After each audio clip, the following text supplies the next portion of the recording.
So guys, আজকে আমরা চলে এসেছি আলিপুর জেলে গাইস, যেখানে আমরা দেখবো একদম মানুষের মতো দেখতে পুতুল, যে আবার কথাও বলে, আর স্বাধীনতার সময় ব্যবহার করা কিছু অস্ত্র, আরো অনেক কিছু। আর প্রথমেই আমাদের সাথে দেখা হয়ে যায় কালিয়া দাদার সাথে। একটা করে মাথা থাকে আর সবাই তাদের সেবা করে, সেরকম একটা।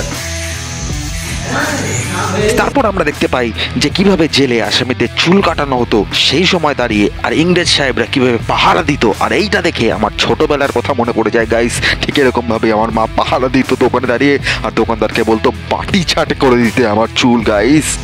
নিষ্ঠুর ভাবে মারতো।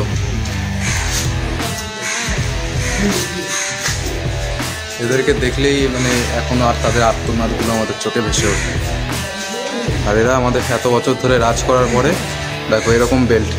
তারপর আমরা চলে যাই কয়েদিদের কারাকক্ষে, যেখানে কয়েদিদেরকে বন্দি করে রাখা হতো গাইস। আর সেখানে গিয়ে দেখতে পাই কথা বলা কিছু পুতুল, না মানুষ, না পুতুল, না না না মানুষ, মানুষের মতো দেখতে পুতুল গাইস।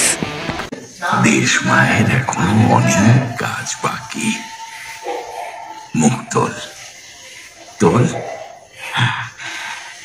চোখ মোচ, আমাদের যে পারতেই হবে।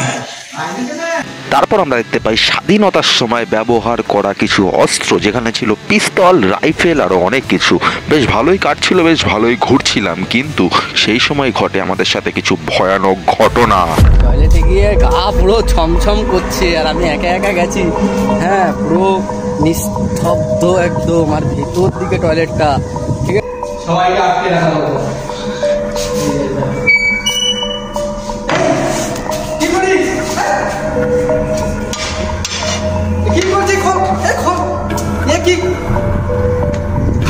টাটা, গুড বাই, ভালো থাকিস।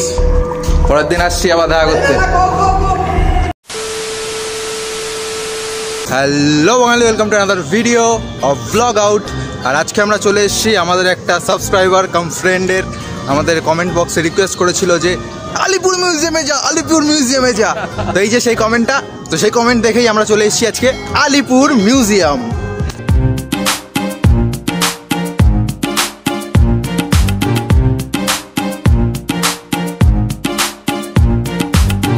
কত টাকা টিকিট, কিভাবে আসবে, সব কিছু তোমাদেরকে বলবো, একটুখানি ওয়েট করে যাও। সমস্ত কিছু অনেক ব্যাপার আছে গাইস, এখানে আসার অনেক কিছু রুলস রেগুলেশন আছে। তোমরা যদি এখন পক করে চলে আসো, কিন্তু একদম পুরো একদম পক করে বাড়ি চলে যেতে হবে, পক করে বাড়ি চলে যেতে হবে। তো পুরো ভিডিওটা দেখতে থাকো সমস্ত কিছু ইনফরমেশনের জন্য, যাতে তোমরা এসে আর তোমাদের বাড়ি ফিরতে না হয়, এনজয় করে তারপর তোমরা বাড়ি ফিরবে। তো চলো। আর ভেতরে ঢুকেই আমরা সবার আগে চলে যাই কাজী নজরুল ইসলামের কক্ষে, যেখানে কাজী নজরুল ইসলামকে বন্দি করে রাখা হয়েছিল। আর সেই বন্দি থাকা অবস্থায় তিনি লেখেন হাজারো হাজারো কবিতা, যেই সমস্ত কবিতা সেই সময় দাঁড়িয়ে স্বাধীনতা সংগ্রামীদের খুবভাবে অনুপ্রেরণা জাগায়। আর এখনও পর্যন্ত সেই সমস্ত কবিতা শুনলে আমাদের শরীর হিম হয়ে ওঠে। তো আমরা প্রবেশ করতে চলেছি কাজী নজরুল ইসলামের কক্ষে।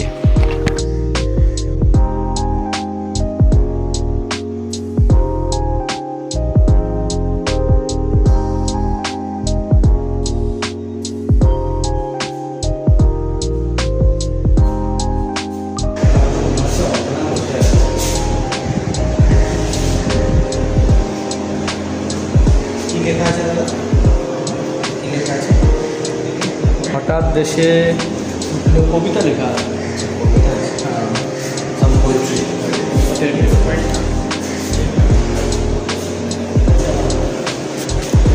এই যে এটা অরিজিনাল ফটো।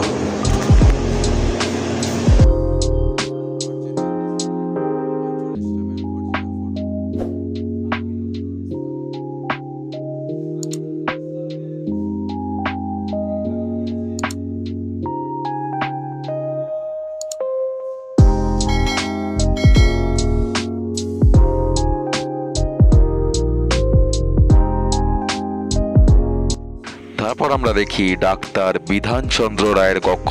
এখানে ডাক্তার বিধানচন্দ্র রায়কে বন্দি করে রাখা হয়েছিল।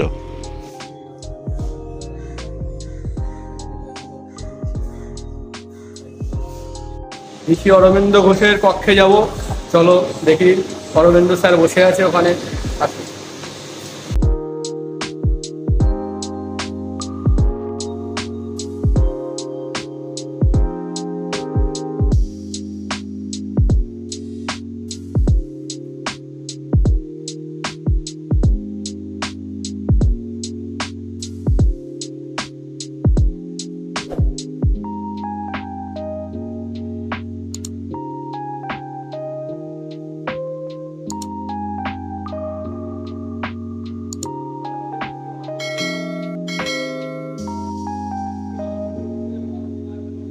আলিপুর বোম দুর্ঘটনায় যাদের মৃত্যু হয়েছিল তাদের সমস্ত রকমের ফটো।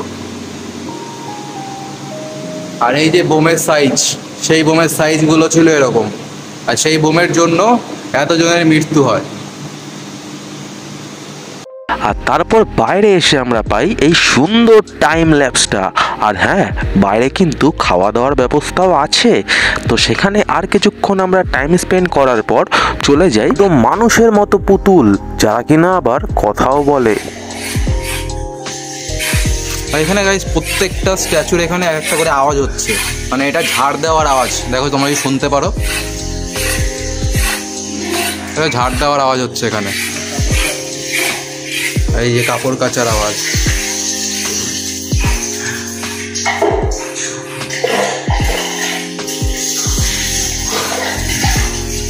এই যে স্নান করছে।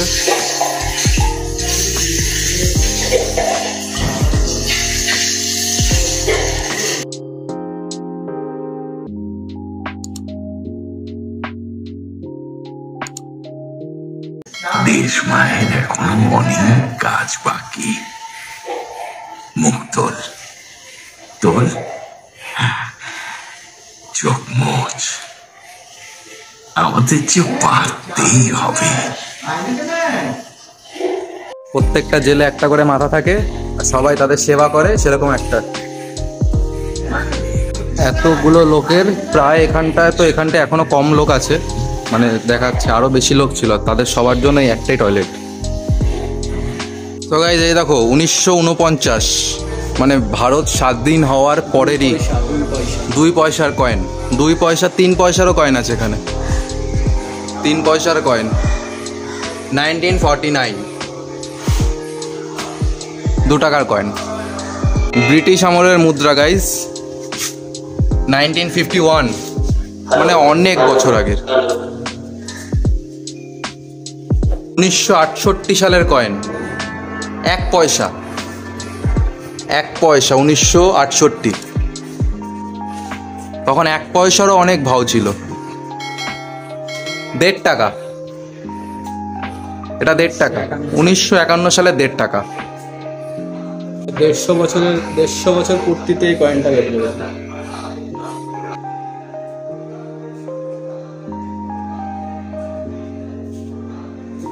আর এখানে স্বাধীনতা সংগ্রামের সময় ব্যবহৃত কিছু অস্ত্র, যেরকম রাইফেল, বন্দুক, ছুরি, তলোয়ার, এরকম অনেক কিছু আমরা নোটিস করি এবং সেটিকে ক্যামেরাবন্দি করি।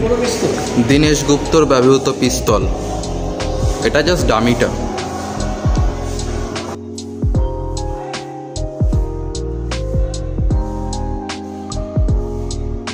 এই সমস্ত মিউজিয়াম ঘুরে টুরে দেখছি আমরা এখন। আরে এটা কি? এটা আশীর্বাদ দেবেন দিদি, আমরা দিদির খুব বড় ফ্যান। ফ্যান মানে তাই তো? ফ্যান না, ফ্যান নয়, ফ্যান ফ্যান। দিদি নিয়ে নট জোক, আলিপুর জেলে আছি, সত্যি সত্যি জেলে চলে যাবো কিন্তু এবারে। তোমাদেরকে একটা জিনিস দেখাই। এই যে গেটটা, এই গেটটা দেখো, এই গেটটা কোনো রকম কোনো আটকানোর জায়গা নেই, ঠিক আছে? এর জায়গাটা কোথায়? এই যে দেখছো, এইটা হচ্ছে লক। এই যে টেনে দিলাম, এই পাশে আসে, এই টেনে, এই হলো লক।